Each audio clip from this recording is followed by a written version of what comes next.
you're already assuming that listening to something that is wrong is a waste of time, right?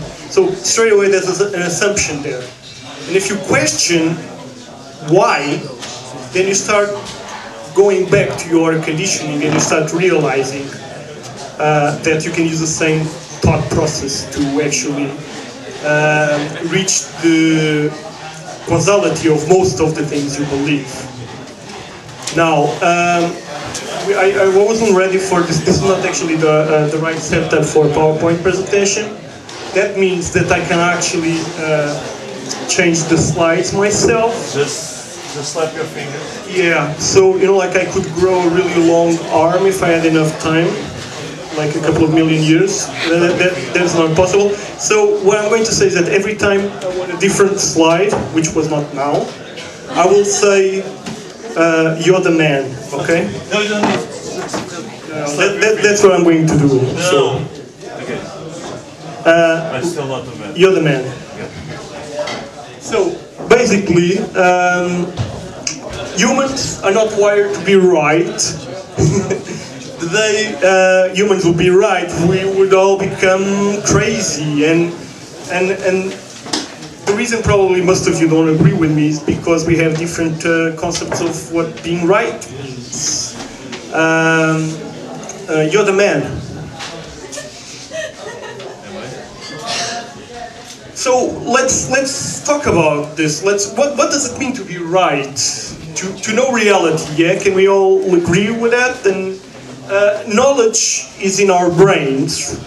Reality is outside our brains. So as soon as something that is real enters our brains, it's not real anymore. It's just whatever we have in our brains. Right? So no one really knows reality.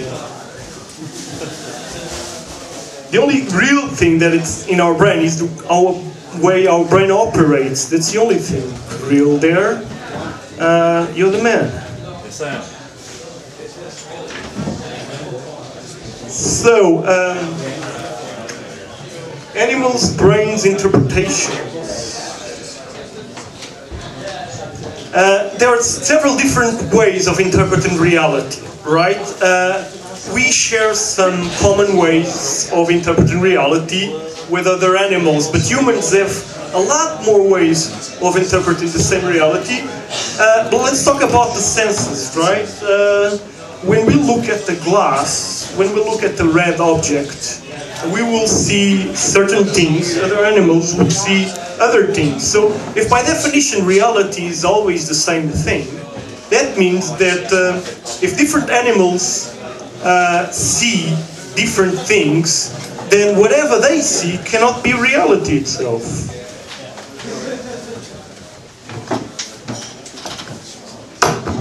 So it's only their interpretation of reality. So memory can help you interpret reality as well by getting together the feedback you get from your senses with like information you stored from other contact with the real world. And in the end of the day, we all have different models that we use more than others. You're the man. Humans have slightly more complex ways of interpreting reality, so of creating models, and we can see writing, imagination, religions, math, physics, science, zeitgeist, they're all equally wrong, because they are just things we use to explain reality, but they'll never be real. So that's why I say that if all of us are wrong. We are all fundamentally wrong, and if we are not happy being wrong, then we'll never be happy. Good, man? So let's talk about vision, for example. Let's look at vision as a model to interpret reality. So, what is vision? Reflexes of light in objects that get passed from our eyes to our brains by the means of electric impulses. So different animals see different things when they look at the same object. That was what I was explaining before. So no animal, why should I know reality just because I see a different thing than another animal? I have my reality, they have theirs. If reality needs to be the same for everyone, and if everyone has their own realities, no one really has reality in their brains. We just have perceptions. Ricardo, you're the man. So, let's start getting into more concrete point, is that information perfects models. DNA is a type of information that it's a lot more stable than other types of information. And when we use DNA to actually build models, so we use DNA to build all our senses, as the same as animals, other animals do, and books are a way of storing information as well. So, the DNA of an eagle makes for a better eyesight than the human DNA, so that's why eagles see better than us. So, you know, like they don't have a better concept of reality, just have a different reality. But we have books that teach us how to build microscopes, so we can actually see better than the eagle through a microscope. So that means that the more information you have, the better the models you can construct to actually interpret the same reality. That's why, you know, you should never settle in the model. So all the ones before, like religion, Zeitgeist, you know, like I'm not married to Zeitgeist, I'm just waiting for the next best thing. You know, that's all it is. You know, if someone can prove that there's something better than Zeitgeist, I'm there. And not only I'm there, but I'll feel very happy that I'm changing my mind. And I'm not going to feel bad about all the time I wasted with the wrong idea. I'm going to feel good about all the time I'm going to have with a better idea. Ricardo, you're not the man anymore, you're not doing anything. Just change it. Oh. They're all black and white, you know, I can't distinguish. Okay, is it possible to reach the perfect model to interpret reality? I'm like asking and answering at the same time. The answer is obviously yes, as much as it's possible to obtain all the knowledge in the universe. So once we get there, we'll get the best model. So if you think that's possible, you can just rest. If you think that your religion or your Zeitgeist or whatever it is you believe in has all the information in the universe, so then by all means never change your mind. Okay, so I told you in the beginning that if people were really right, because people don't know what it means to be right, they don't know the implications of being right. That would be a terrible word for all living things if we ever get to be right. That's why when I said that being right would probably make all of us suicidal, because very little things on this universe are truly random. And if you're right, if you have the perfect knowledge, means that you can actually determine all of the things that are not random. And there are, you know, like, look at all these things that we think they are random just because they are too hard to compute. But being hard to compute just means that you can't handle the amount of variables. It doesn't mean that you couldn't predict the sports result if you know exactly what's going in through every player's minds and the velocity of the wind when they strike the ball and their injuries and their life's history and all that information. Even with nanotechnology, it would take a supercomputer the size of 2 planets to be able to compute all that information. You know, like even what I'm going to want for breakfast tomorrow, you know? It looks easy, but no one can predict that. Not because it's not possible to predict it, because it's not random. I have a reason to do it.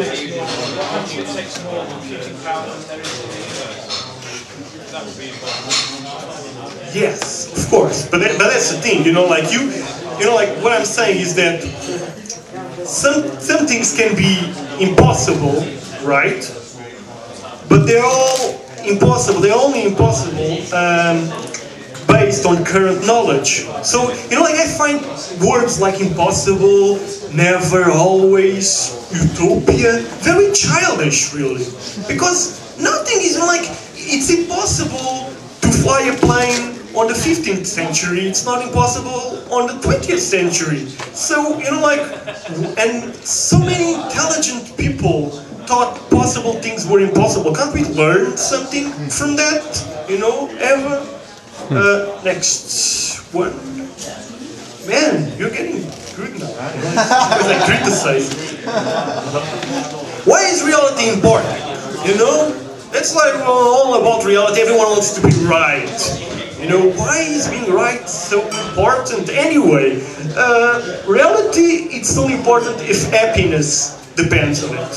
So, you know, like the previous guy was talking about the matrix, right? We didn't combine or anything, but obviously it's a very important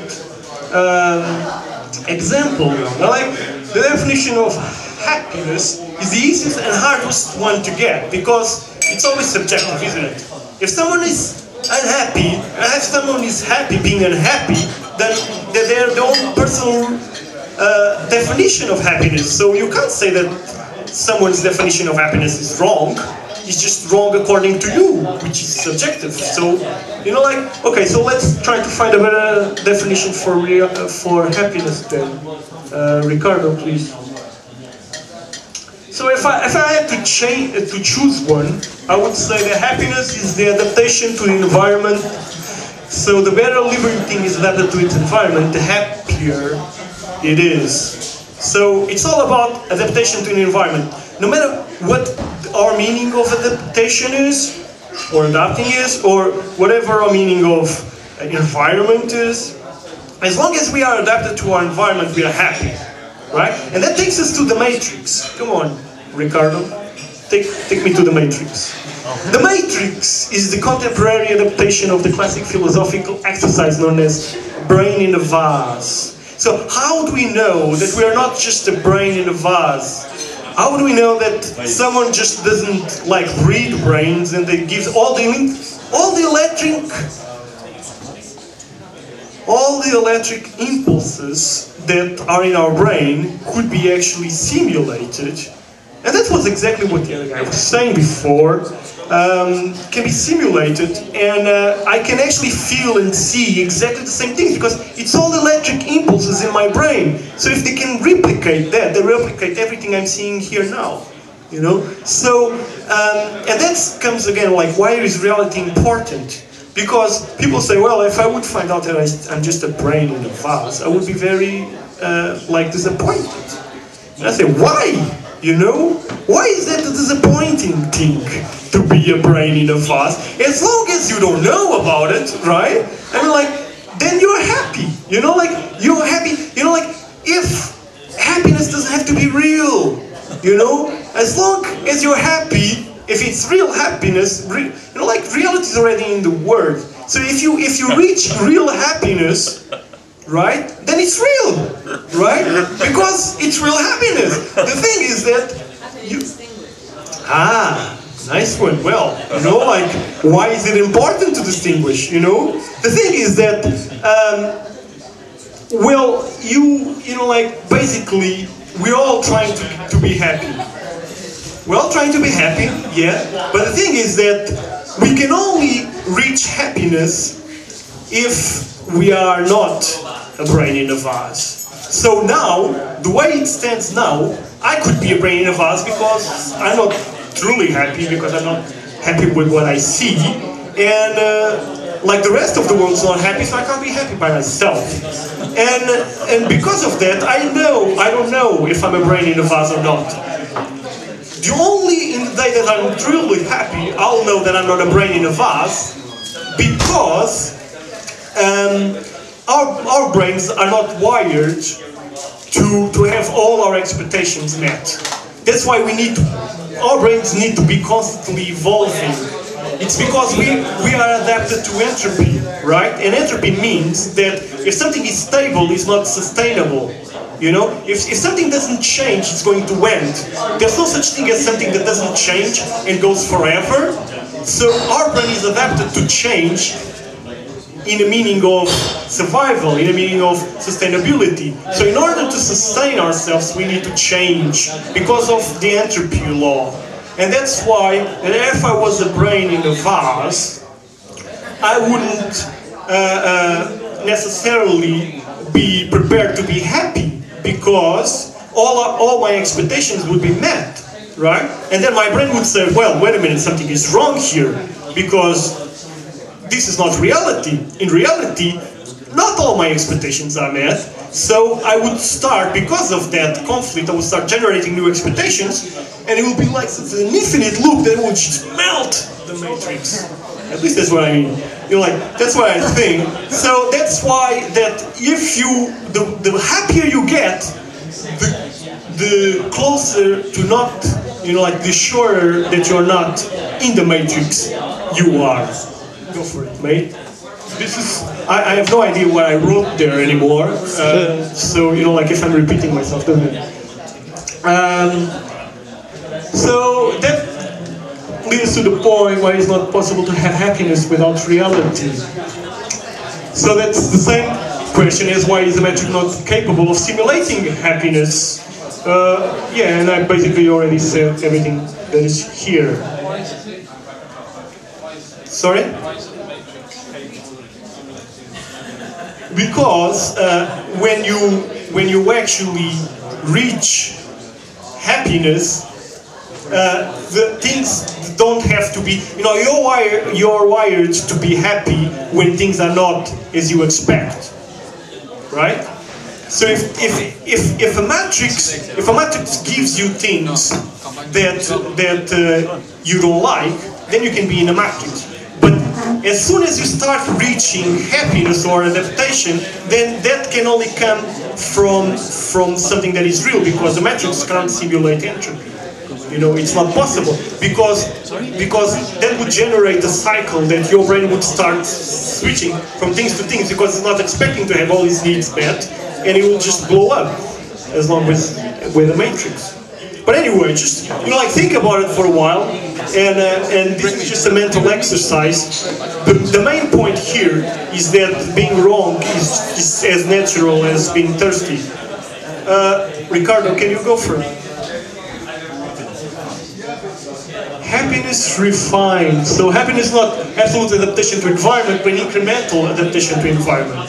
So, you know, like, you need to find the next problem. If suddenly the world becomes perfect, then your brain would signal you that something is wrong, because there's no such thing as perfect things, you know? So, you know, like, so the matrix is not working there. But if as soon as you reach a peak of happiness, something else comes along, because that's the entropy law, then, you know, like, then you probably can be sure that you're not in a vase.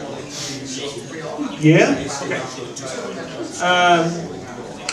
So our brain knows our models will never be completely adapted to reality of our environment, but it will send signals of happiness with every interaction that will take us a step closer.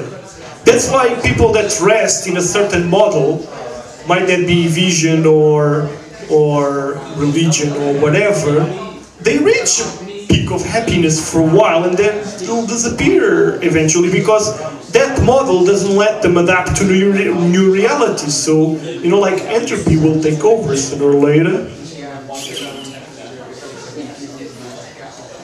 Now let's look at current models that and let's evaluate them in terms of their ability to increment happiness. So let's look at political models. Let's look at educational models. Let's look at religious models and scientific models. They're all wrong. No one is claiming to be right, in the sense that to be right you need universal knowledge, and that's not possible. So, but, you know, like, in terms of evolving from one state of like being based in a certain knowledge and then incorporating new knowledge into the next state, what do you think are the best models to actually increment happiness, you know? Are the political models? So, like, let's look at it like this, you know, like, when you actually say to any of these people that are wrong, or basically that, you know, there's new knowledge they are going to need to switch, you know, like change their paradigms, which are the most likely to actually get offended by it, you know? That's what you need to think about, and that's how, you know, like, what's the better model? I'm not saying there's a perfect model, but what's the best one so far?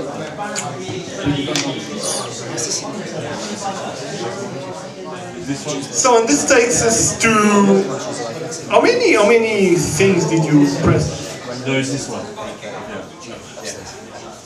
I came back. Okay, so yeah, the best model needs to be the one that coexists better with the fact that we'll always be wrong.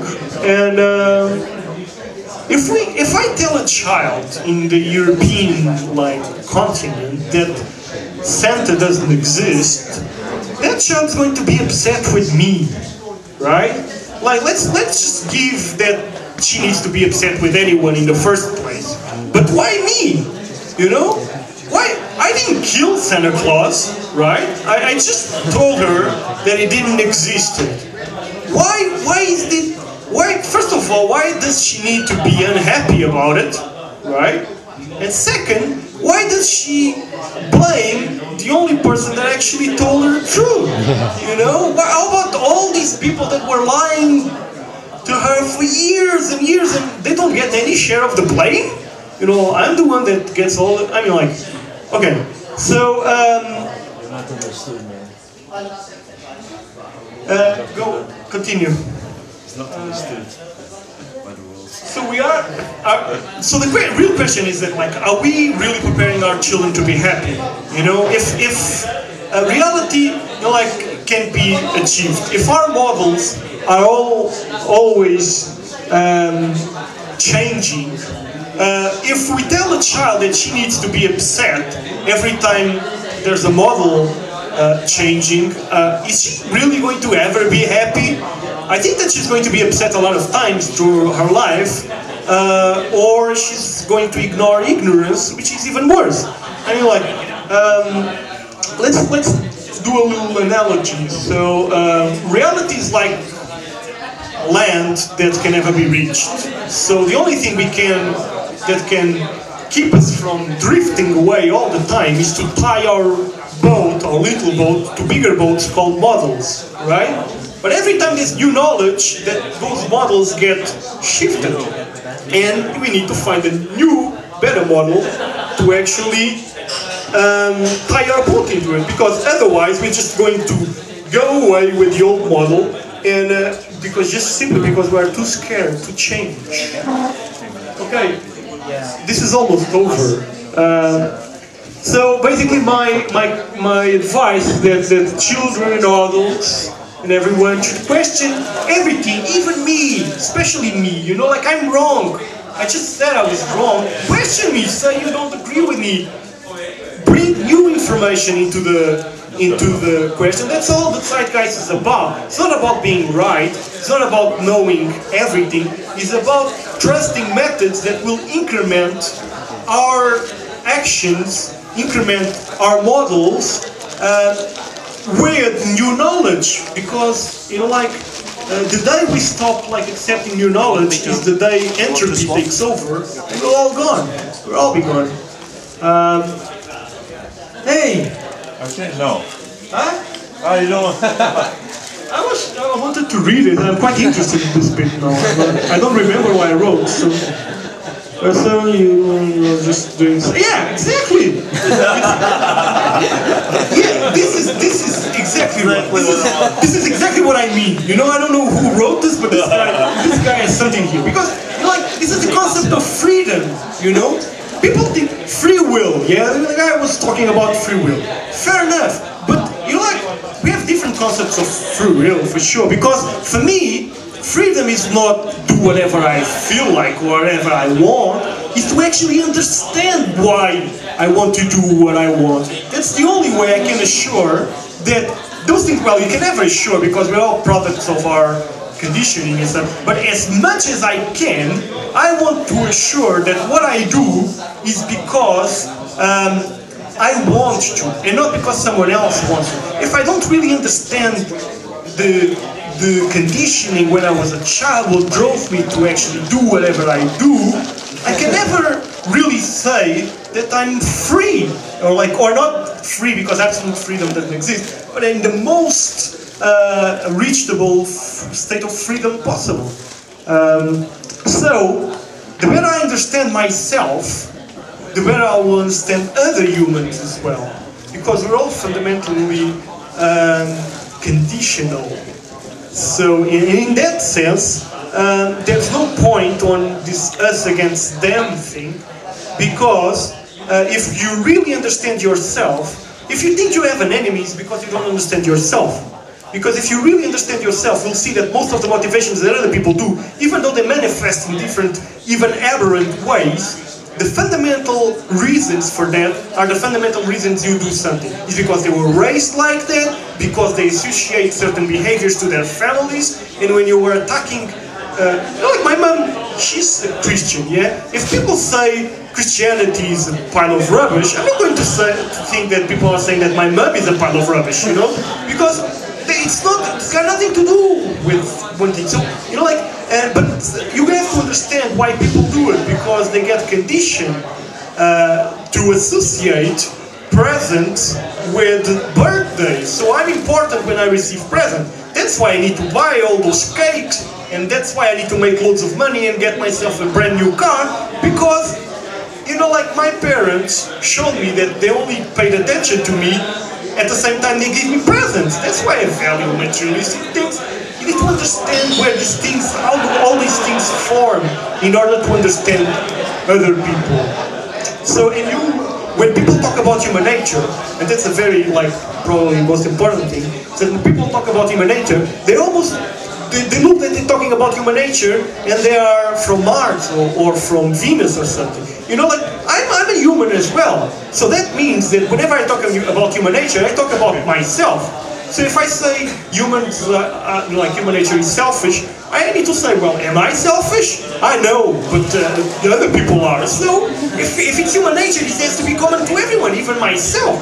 So that means that I don't understand myself, and that's probably why I don't understand other people. It's not like you have a human at your disposal to actually find out what human nature is.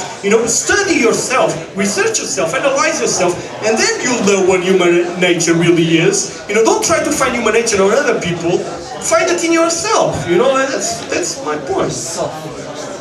Okay, next one, conclusions.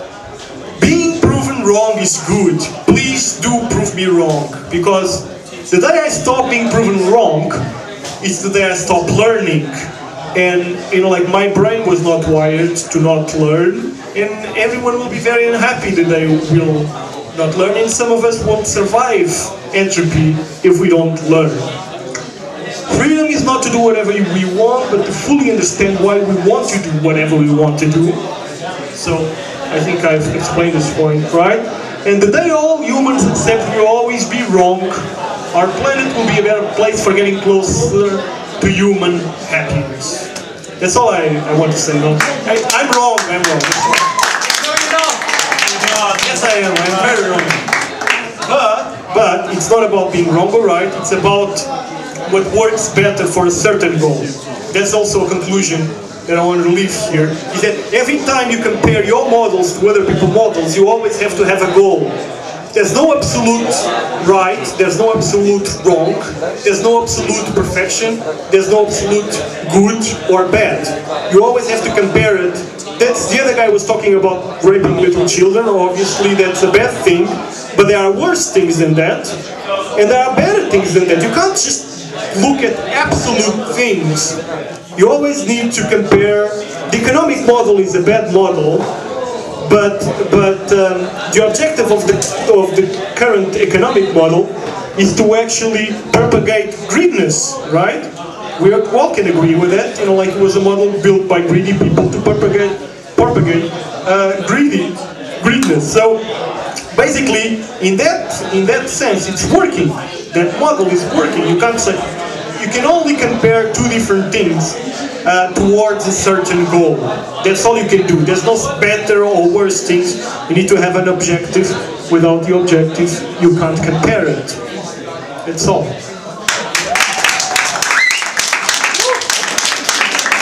Any questions? Oh, yeah. That don't involve the Matrix anymore, because, you know, like, my brain will blow up if I have to talk about it again. Yes? Please.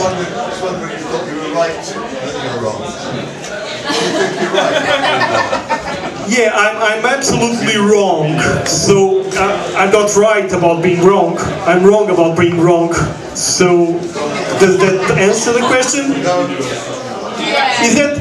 You see, my conclusion was that you need to talk about objectives when you want to compare things. So. If you ask me if I'm right or wrong, I don't know what that means. You need to tell me, you have a better model to actually accomplish this objective or not, and then you need to tell me what's in the other model so we can compare objectives. Okay? Anything else? Anyone? No? Okay, so thanks for listening to me despite being wrong. Your patience for my, imperfections is great. Do you have a question? No, thanks for the man. Yeah, and you're the man.